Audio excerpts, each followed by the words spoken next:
And esteemed members of this august house, today I rise here not just to respond to the union budget that was presented by the Honourable Finance Minister for the year 2025-26, but also to expose the grand illusion it weaves, a mirage, a deception, or rather a golden deer budget. Well, all of you must be wondering, why am I referring to this budget as the golden deer budget? The 2025 union budget is nothing but a marriage moment from the Ramayana, an elaborate illusion designed to deceive. Just as the demon marriage took the golden form of deer to lure Ma Sita away, the NDA government has crafted a shiny, dazzling budget promising prosperity while hiding the economic catastrophe beneath. This budget might shimmer, but it's hollow as a treasure chest filled with air. It has flashy promises of tax cuts, economic growth, infrastructure hype to distract the common man, but beneath this illusion lies a brutal reality. Hidden indirect taxes, soaring inflation, slashed public spendings, and last but not the least, corporate giveaways.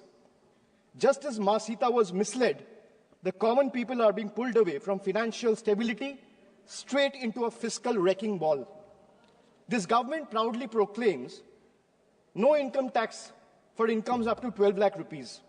But behind the scenes, they silently ensure the lost revenue is recovered through rising fuel prices, inflated service charges, hidden taxes on daily essentials, and the middle class, much like Lakshman warning Ma Sita, is skeptical, but BJP's propaganda and PR machinery is desperately working overtime to ensure that the common man and the people of this country still chase the golden deer anyway. What is given by one hand is being swiftly taken by the other. Just as in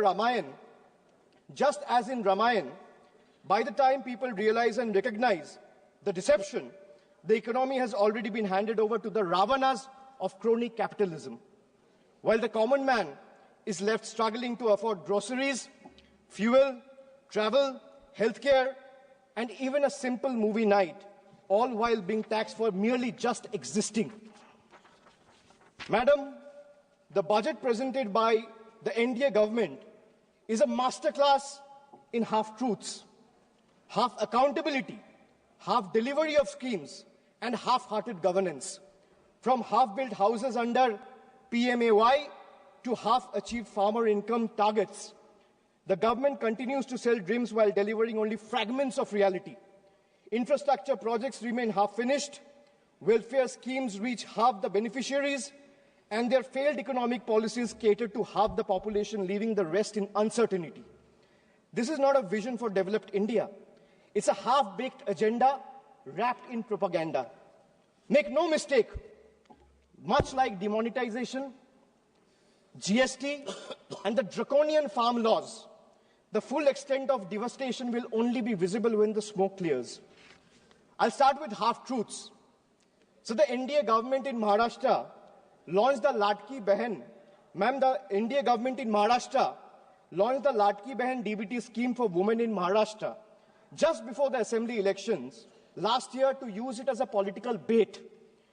Now with the elections over, they have conveniently started scrutinizing beneficiaries, thus removing 60 lakh women from the scheme. This is yet another jumla running deep in your veins, and people see through this betrayal, and they are watching. Another betrayal, ma'am. Before the elections, the government promised a legal guarantee for MSP. After the election, the promise have disappeared without a trace. Madam Finance Minister is here, and I'm glad she's present in the House. She in her speech mentioned that, and she began her speech with a flourish on agricultural growth. But when it came to MSP, the one demand that every farmer of this country has raised, there was only silence. No legal guarantee, no relief from the crippling debt. Instead of waiving farm loans, the government has increased the Kisan credit limit, which essentially means handing farmers more debt than relief. since 2014, and whatever data I'm quoting in the House, if the chair wants, I'll lay it on the table of the House before tonight.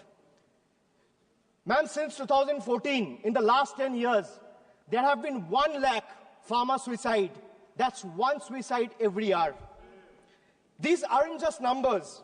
They're a grim reminder of a system that abandons those who feed the nation while they conveniently feed lies to the entire country.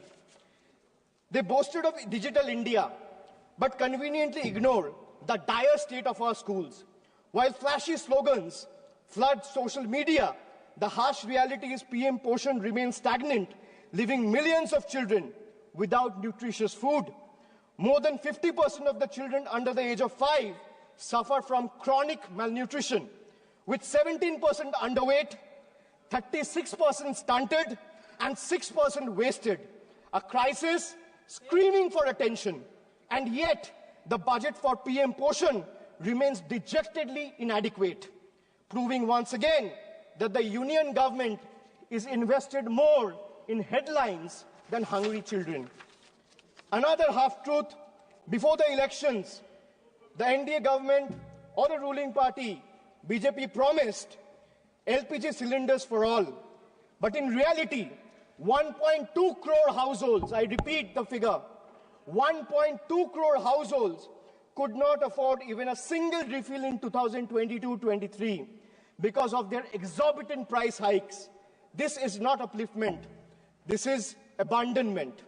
When people have to choose between a meal and a refill, their promise is nothing but a cruel joke.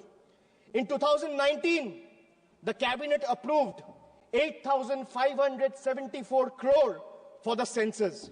Yet in 2025, today, even after 5 years, only 570 crore has been allocated in this year's budget.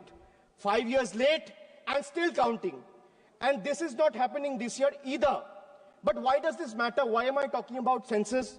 Because without a census, every policy, every income tax slab revision, and every economic projection is simply and just a blind projection and a blind gamble.